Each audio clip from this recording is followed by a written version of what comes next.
When I say handle in-game problems with in-game solutions, this isn't quite what I had in mind. Peer pressure is another means which you can use to control players who are not totally obnoxious and who you deem worth saving.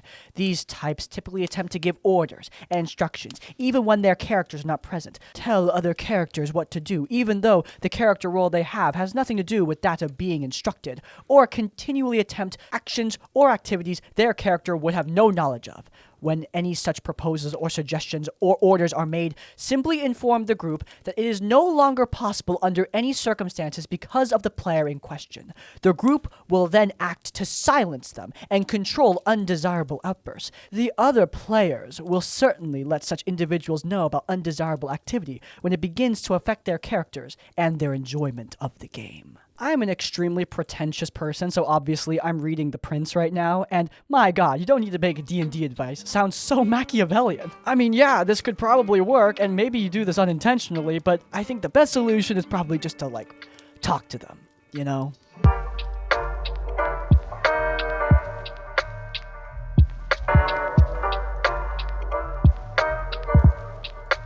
The story is less of a nightmare and more like a fever dream. The first time I got to play Dungeons & Dragons was version 3.5 back in college in 2008, so some details are fuzzy, but largely unimportant.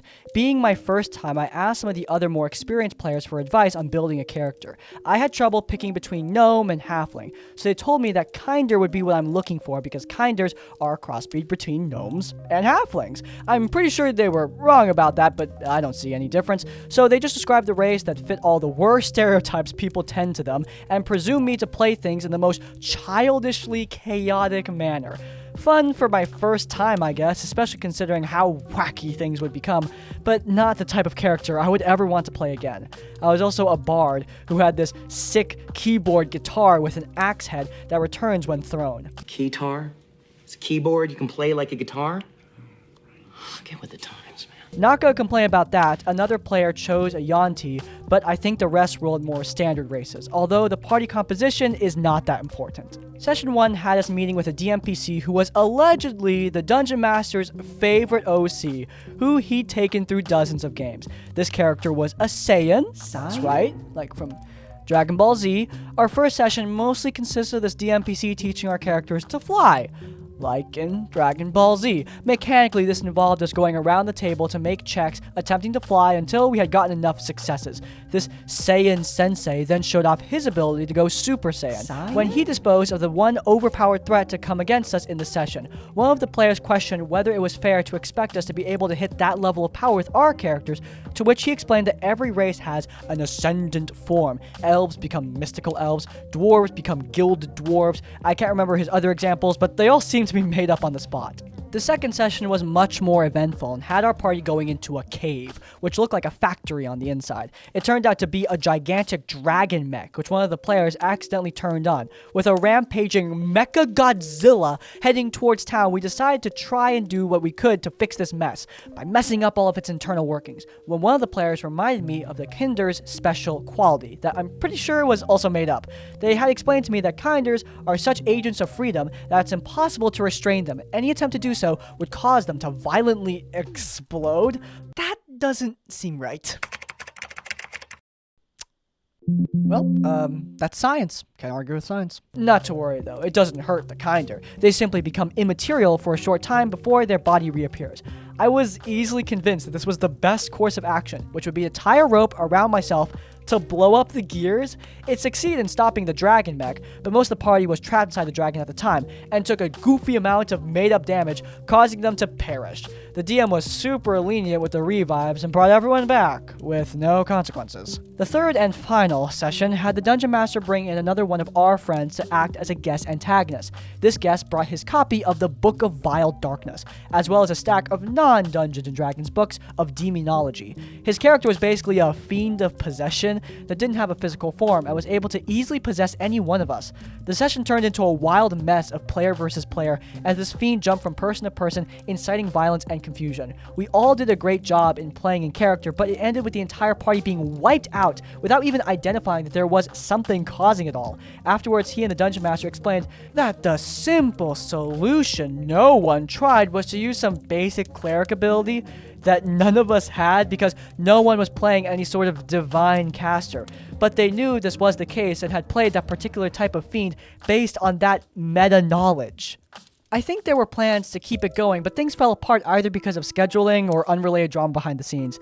The next time I played with a different group, after actually reading some books on my own, and got a more typical experience. But I'm always a little on the lookout for someone dropping in a Saiyan to give the party a 2-hour lesson on flying. Man, I had a lot of fun with this one, and look, if you want to run an absolutely insane D&D game where anything goes, you're bringing in Mechagodzilla and Dragon Ball Z characters, sure, I'm not going to stop you, and frankly, no one should if that's what the group wants, but this Dungeon Master is bringing in someone who's brand new to the hobby into a 3.5 game with clearly a lot of liberties, and that's not going to be a lot of fun for everybody. You need to clarify what kind of game you are running. Some people, a lot of people in fact, are not going to like the kind of game this DM is running. It's especially bad because the insanity doesn't seem to be benefiting the players. It mostly just seems to be benefiting the Dungeon Master, where he gets to play the super epic Super Saiyan and have all these crazy BS encounters while the party just need to sort of run along for the ride. Not a lot of fun. Glad this person found a better group though, and hey, who knows? Maybe someone will give you an actual good flying lesson one of these days. This is a horror story I think a lot of people deal with, but I'm getting really burnt out on DMing. I need something different from the same old monsters and modules. I need something that piques my interest and gives me something truly epic to give to my players. Thank God I found Ryoko's Guide to the Yokai Realms. This video is sponsored by the brand new Kickstarter Ryoko's Guide to the Yokai Realms. This 350 plus page book is absolutely bursting with incredible kaiju fights, inspirational player options, and game enhancing mechanics that revolutionize gargantuan scale combat in D&D. That's what's on the tin, but if you actually look at the book's content, it does so much more than that. Not only do you get amazing gargantuan kaiju fights with brand new mechanics that make them distinctive from every other monster in the game, but you get a world of incredible other monsters. 50 of these bad boys, in fact, inspired by East Asian folklore. For the players in your party, there's a brand new elemental bender class inspired by Avatar: The Last Airbender. There's brand new combo attacks that let you and your group work together in combat in ways that you've never done before. And 12 flavorful new subclasses and specs to allow you to play your characters in new and interesting ways. God, that whole spiel isn't even going into the 5 legendary multi-level adventures, or the 100 plus craftable magic items, or the 40 plus dynamic spells. I mean, seriously, there's so much, it's just impossible for me to cover it in a minute. If you guys are interested, then you can head down into the description down below, or head to the pinned comment, where you'll find the Kickstarter for Ryoko's Guide to the Yokai Realms. Beware, the Kickstarter is ending soon, but even if you miss it, do not worry, do not despair. You can still pre-order this incredible book to get the contents within. Thank you so much to Will from D&D Shorts and the entire Ryoko team for sponsoring this segment of today's video. And without further ado, I'm going to turn back into an animated rat so that we can get back to the video. DM, if you read this, I love you, but these frustrations have been built up since your campaign started, and it's been established that you don't take criticism really well. The party is Robin Hood, me, King Arthur is the paladin, Merlin's the wizard, and Pinocchio is the cleric. The 7 dwarves, split personality for each brother, new class every long rest, and Olive, made up son of a Greek hero. What a party. The start of the campaign, we were in a caravan that was heading to a city each of us were hired to go to.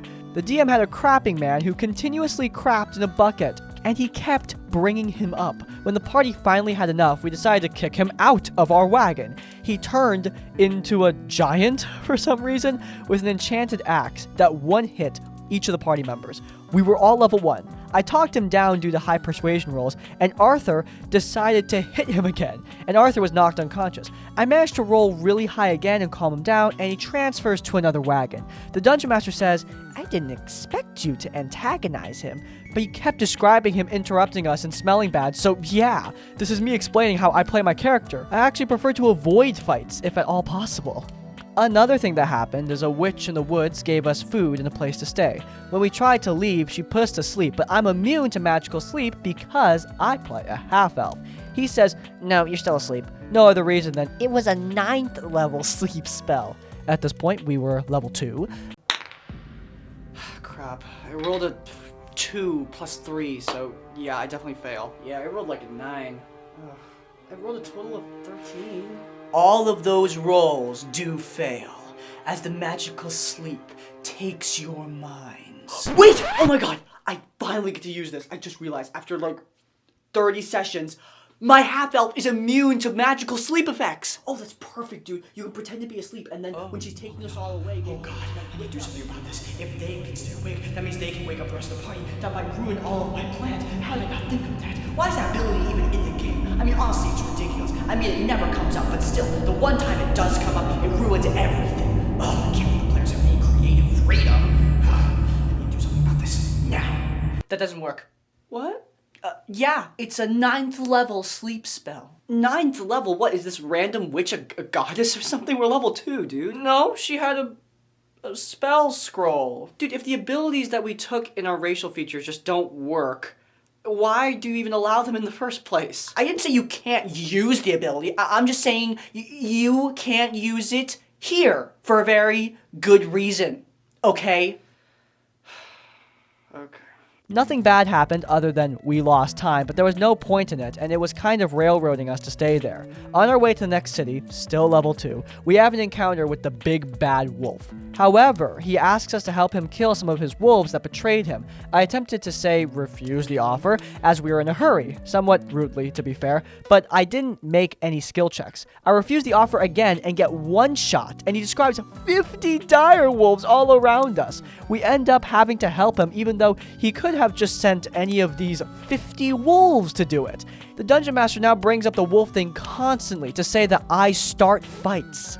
Another thing, when we actually get to the next town, we find it empty. No signs of life for months. Interesting. Eventually, we find a cave with little spiders, and one of them can talk.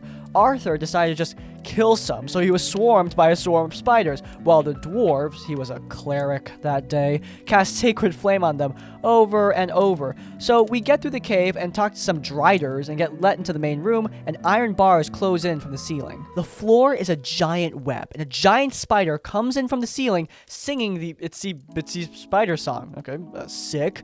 After a conversation, we find out that the spider has the people from the town webbed up to the ceiling and has been feeding on them. Robin is for the poor, so he is not happy about that and shoots it. The DM and Arthur insist this was stupid and pointless and that was a crappy thing to do. But anyway, we kill the spider. Now, last session, we get into another city where me and Arthur are both wanted. I use my disguise kit and roll well. I also have expertise in deception. I want Arthur to let me handle this so we can get in without the guards freaking out.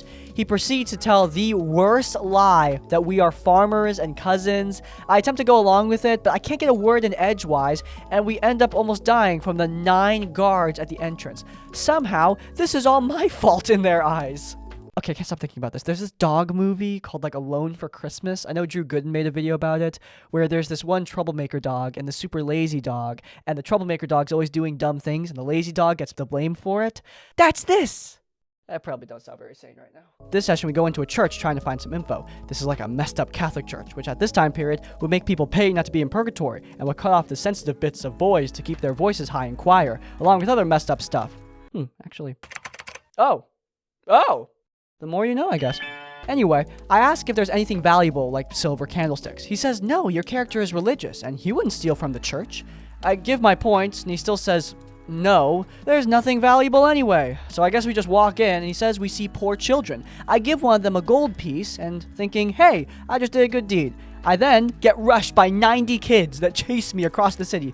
This is BS. I basically got removed from a plot important thing because I'm not going to hurt 90 poor kids that for some reason are now trying to kill me. Session is still going, and I'm writing this while still just not talking. Writing a horror story post in the middle of a game that just screwed you over and kicked you out of the story is a power play to be sure. But anyway, yeah, this DM sucks. The DM is essentially cornering these players and then is surprised when the players do things that, in my opinion, are quite reasonable. Everyone always says players are going to ruin your plans constantly, but frankly, if your plans suck and go against what your players are probably going to do, then yeah, your players probably are going to go against that grain, and that's your friggin' fault. If the DM understood their players more, then maybe this wouldn't be such a problem, but this DM clearly does not understand how people work at all. With the whole Arthur instigating the situations and then the writer getting the blame thing, I actually understand how how that can happen. In my own games, sometimes a player does something, the consequences are long-reaching and affect another player more,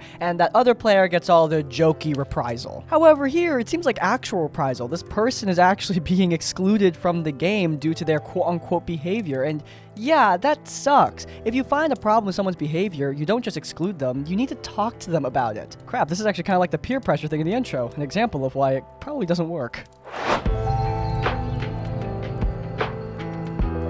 I am in this friend group. We go to the movies, we do the occasional movie marathon, and we do video game days and nights on a regular basis.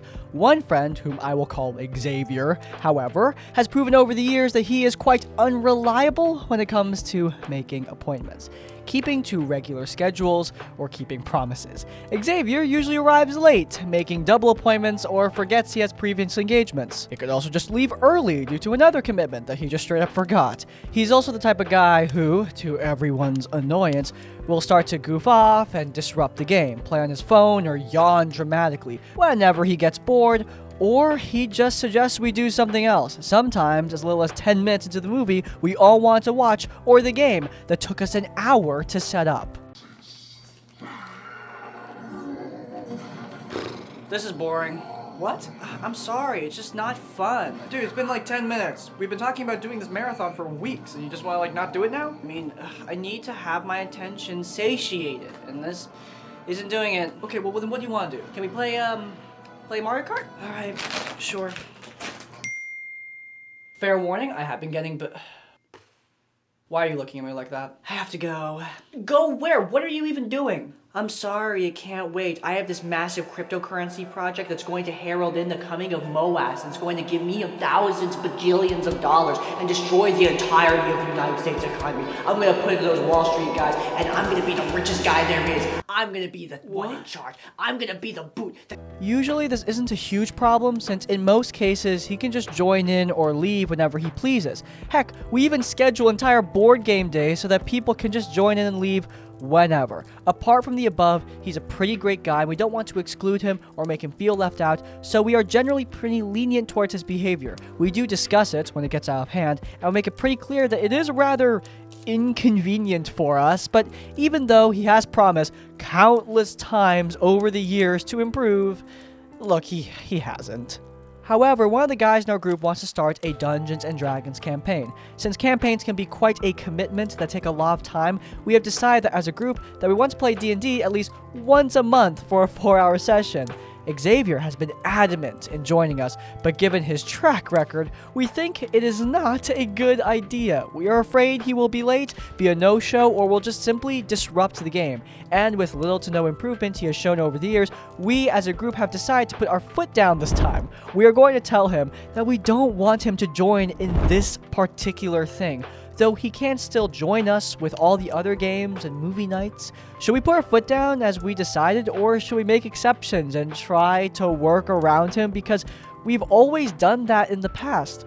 We feel really bad about excluding him, but we also want to play the game on a somewhat regular basis without any sort of interruptions. Are we the a-holes for excluding him this particular time, even though we let it slip in the past? Anyway, TLDR, friend has proven unreliable and disruptive during game and movie nights with our friend group. We've decided to exclude him from Dungeons & Dragons because that's a lot of time and commitment, and he has not shown that in the past. We have been lenient up until now, but we are ready to put our foot down. Alright, we're back to the Am I the A-hole stuff. Drum roll, please. Not the a-hole! Yeah, you know how I feel about scheduling things. Now, is this guy a horrible, terrible person? No, but keep in mind that when you are really flaky like this, it's not just something that people should have to deal with. I'm glad that this friend group is working around this person. Like, it's nice of them. But if you are like this, it is something you should try to improve, because not only is it annoying for other people, it can screw you over too. Just keep that in mind. Anyway, the actual point is that, yeah, you're right, D&D does require a little bit more commitment than your average video game night. When me and my friends are playing Minecraft, if someone's not really paying attention, it's not that big of a deal. But with D&D, when someone's not paying attention, that brings down the vibe for everyone there. So it's important to, maintain that attentiveness. And if this guy can't do that, he's probably not the right fit. Besides, how in the heck are you supposed to have fun with Dungeons & Dragons if you're not paying attention? Or just not showing up to play at all? I previously wrote the story with Enceleric. It's linked in the cards if I remember. I probably won't, but it's not mandatory watching. Anyway, I figured I'd throw in another story there if you're interested in reading it. This turns into a brief horror story with a kind of fun resolution. Thank you either way. The cast is myself. I'm the Dungeon Master. I'm running a DMPC added to the party. She was supposed to be temporary, but the party loved her so much I kept her in full time. Thief is the same thief in the last story. Magic User is the same magic user from the last story. She's a fun player and brought in the problem player this time. The Dwarf is our DM from the last story. The Barbarian is the infamous Enceleric from the previous story, playing a halfling barbarian here. He was not a creepy weirdo, actually, and his roleplay was a big reason why we kept playing with him. Hackbard is not the guy from the last story. He was actually just a fun new guy who was having a good time. Ranger was a fun player who turned out to be a top tier that guy. He's running a ranger like a horny bard. Fun fact, that wasn't what made him a that guy though, and Creepling was the main problem player. She's a friend of our magic user. This is my Hackmaster 4th edition group, and as I mentioned previously, it's pretty darn full. 6 player characters and a DMPC, but we are making it work. Battles usually involved a lot of enemies or a few large threats, but due to good teamwork, they were really good at covering for each other. Everyone was getting along and the roleplay was going good. We were and are a very roleplay heavy group. So half an hour of tavern chat roleplaying with each other and NPCs is a common part of the game, and it is appreciated here. The previous session was when I finally decided my DMPC fulfilled her job of being an embarrassing weeby antagonist that helped my players come out of their shells and feel comfortable enough roleplaying in their character's voice. When I prompted the party with, "Alright, Emily seems to have done her job, so I'm going to be phasing her out of here. You can come up with a reason why she needs the boot. I'll give you enough ammunition." I was preparing to make her the big bad evil guy, getting revenge on her old party for kicking her out for very justifiable atrocities that she definitely did. They recruited her full-time instead because they actually liked her? Bro had an Essex and Critical Role moment. It felt like I did the impossible, making a character out of an RPG horror story trope still somehow likable. So when Magic User mentioned to me about a friend who was interested in playing, I was still riding that high and was like, sure, why not? 8 party members is basically the same balance as 7 party members, right? Magic User was giving her the giant thumbs up of approval, stating she's really into roleplay and would get along with our roleplay heavy party really well. At that point, I was introduced to Creepling. Creepling was a very enthusiastic player who was, true to her word, a good, in-depth writer. She was very excited to get added to the group and asked me about playing a tiefling. I had to deflate the balloon, letting her know how character creation works in this. Hack 4th edition uses very similar character creation to Advanced Dungeons & Dragons 2nd edition. It's 3d6 stats, slot as you roll. We roll 4 blocks of stats and pick the one you want to run, then pick race class from there based on what the stats could actually support. Physical attributes are random, background is random, quirks and flaws are random. The idea was that you make the character through the process instead of playing it ahead of time. Also, tieflings just did not exist when the system came out back in 2003, so they're not a playable race and don't really fit into this current world. Creepling was disappointed, but still wanted to play, so she went through the whole process, made an elven cleric, and randomly got dead father. Oh good, that'll fit into my backstory, she said. Long story short, she wanted to play a cursed elf who looks like a tiefling. I advised her she'd basically be a social pariah, and since there's a lot of social political quest lines, she might have a hard time with those. She said, oh, that's no problem with me. I have to work through the trauma of my curse anyway. Also, Creepling sent me 3 backstories she wrote before, and wouldn't you know it, she plays the same character with a name change every time. A tiefling who has undergone... Why would you want that from your character? Like, why? That, event prompts her to flee her home. In this version, though, it was going to be that she killed her father to represent the random role, because that gross stuff was happening. I reminded her of Rule 1 of Session 0 is that kind of content was not allowed, so she decided to just have it implied that he was abusive, which was what she randomly rolled. Gritting my teeth, I told Magic User that if she's really that bad, I'll just kick her after Session 1. So anyway, Hackmaster 4th edition is kinda hard. I had new players watch/listen in one session to figure out if the game is right for them. On her observation session, the party are starting a new quest line that day, so it's about 30 minutes of tavern time to start before the plot kicks through the door. The previous session, Magic User, her friend, started dating the DMPC named Emily, now that she was a permanent fixture of the party. So they're being cutesy and awkward with their ultra slow burn romance. Second base is like aggressive hand-holding level slow burn. First words out of Creepling's mouth, though, are, "Is Emily poly?" Wow, I was not prepared for that. So after a few seconds, I say to her, Emily's a cultist who has, for the first time in her life, reached out to someone to have something in her life instead of her cult. She's crushed with guilt and shame and barely handling one, so no. So we continue the plot. Creepling randomly chimes in on the story, but she's kind of target focused on the two girls, Emily and Magic User. The session ends on a cliffhanger for a battle in the next session. Next week comes. Creepling's new character is also stalking the enemy the party is stalking in the town the enemy killed the residents of, so they team up for mutual violence. The battle is over. Thief has to dip out after the battle, so I turn his thief into an NPC who is presently in a very bad mood. Thief has been trying to play, but was in a foul mood because his illness has been making it hard for him to be awake for any amount of time or even just function in general. At this point, before they continue, there's a damaged tavern with nobody in it. The party has to rest in before moving on to the dungeon. I set this up as roleplay fodder for Creepling to talk to the player characters. Creepling immediately starts to chat with Emily, the DMPC, doing the coy, "Ask me what it means" about her physical curse. I'm trying to get her to talk to the player characters, not to me as the dungeon master. So I have Emily creepily smile and say, "Sweetie, I grew up in a dark cult. I saw demons all the time. This isn't even new to me," and walks away, really leaning into Emily's 8 charisma to say rude things in a happy, upbeat manner. Magic User follows her. Creepling now has to talk to the guys, so what does she do? Says some throwaway about how the blood in the inn makes it uncomfortable to sit in, and she decides to just sit outside the tavern and ignore the party for the night.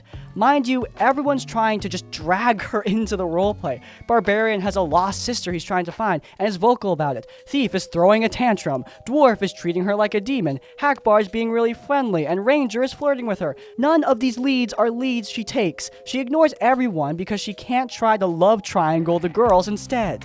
Morning is here, and we're getting ready to explore, and she asks me, "Is combat starting soon?" That's not a thing I would ever, tell you directly. I was wondering if combat was going to happen within the next, 40 minutes to see if I have time to run a dungeon in Final Fantasy XIV. Please don't play games while we're playing a game. This is a roleplay heavy game, so focus is really important to us.